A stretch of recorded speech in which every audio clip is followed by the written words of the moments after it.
2025 को ईरान और इसराइल के बीच शुरू होने वाली लड़ाई बिलाखिर 24 जून को एक सीज फायर के नतीजे में थम गई है। 12 दिन की इस लड़ाई में ईरान में 935 के करीब कैजुअल्टीज हुई, जिनमें 60 से ज्यादा कमांडर्स और न्यूक्लियर साइंटिस्ट्स थे, जबकि 5000 के करीब लोग जख्मी हुए और बहुत सी nuclear sites, military bases, missile depot और गैस और ऑयल फील्ड्स तबाह हुई। दूसरी तरफ इसराइल में 30 के करीब लोग मारे गए, 3200 के करीब जख्मी हुए और तेल अवीव, रमत गान, बाटियाम, हाइफा, बनै ब्राक और लिशोन लिजायन में बहुत सी रेजिडेंशियल और मिलिट्री इंस्टॉलेशंस को मिसाइल से निशाना बनाया गया। अब बज़ाहिर तो ये लड़ाई रुक चुकी है और दोनों तरफ से खामोशी है, but this is just a small pause, क्योंकि दुनिया की बहुत सी ताकतें ये चाहती ही नहीं है कि ये लड़ाई रुके। ईरान और इसराइल के बीच वॉर का मामला इतना सिंपल नहीं जितना दिखाई देता है। इसकी एक छोटी सी एग्जांपल है कि 15 जून को जब ये लड़ाई अपनी पीक पर थी, तब चाइना से 5 747 कार्गो प्लेन्स उड़े और वो कजाकिस्तान, उज़्बेकिस्तान और तुर्कमेनिस्तान से होते हुए ईरान के करीब पहुंचकर रेडार से गायब हो गए। अब ऑफिशियली तो ये जहाज यूरोप को जा रहे थे,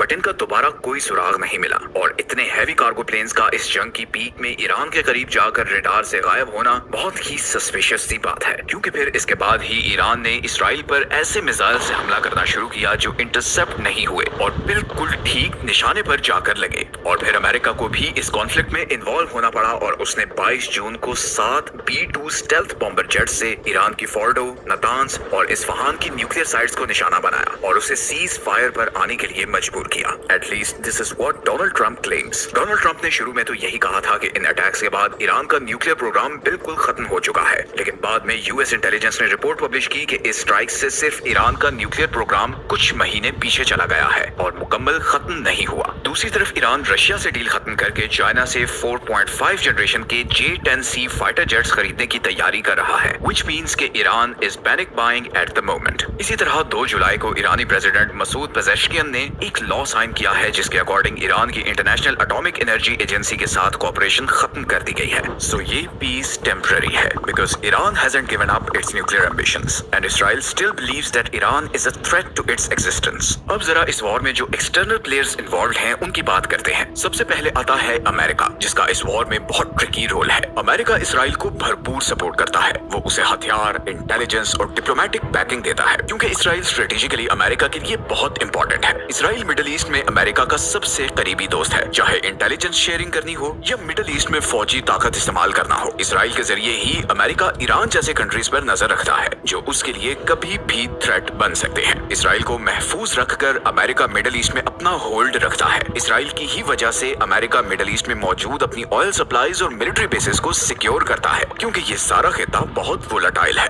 लेकिन एक और बहुत इंपॉर्टेंट फैक्टर भी है और वो है अमेरिका के अंदर इसराइली लॉबी का इन्फ्लुएंस। एपैक जैसे ग्रुप्स वॉशिंगटन में बहुत असर रखते हैं। ये कांग्रेस और व्हाइट हाउस पर दबाव डालते हैं ताकि अमेरिका इसराइल की सपोर्ट करता रहे। ये ग्रुप्स फंड रेजिंग करते हैं, प्रो इसराइल पॉलिटिशियंस को सपोर्ट करते हैं और पब्लिक में अपनी पावर शो करते रहते हैं। अमेरिका की फॉरेन पॉलिसी यही ग्रुप्स कंट्रोल करते हैं और इनकी कोशिश होती है कि अमेरिका इसराइल रिलेशंस हमेशा मजबूत रहें। लेकिन अमेरिका का इसराइल को सपोर्ट करना उसके लिए बहुत से चैलेंजेस भी क्रिएट करता है। असल में अमेरिका किसी नई जंग में नहीं फंसना चाहता, क्योंकि इस वॉर पर बहुत पैसा खर्च होगा। इसीलिए अमेरिकन वॉर के खिलाफ होंगे और फिर ये वॉर उसे चाइना और रशिया जैसे इशू से डिस्ट्रैक्ट कर देगी। रीसेंट सर्वेस के मुताबिक अमेरिकन अब नहीं चाहते कि अमेरिका किसी और वॉर में फंसे, इसीलिए अमेरिका एक मुश्किल सिचुएशन में फंस चुका है। अगर ईरान और इसराइल के बीच जंग छिड़ती है तो फिर अमेरिका का फोकस रशिया और यूक्रेन और इवन चाइना से भी हट जाएगा। इस जंग की सूरत में उसके सारे रिसोर्सेज और फोकस फिर इधर मिडिल ईस्ट में होगा। इसीलिए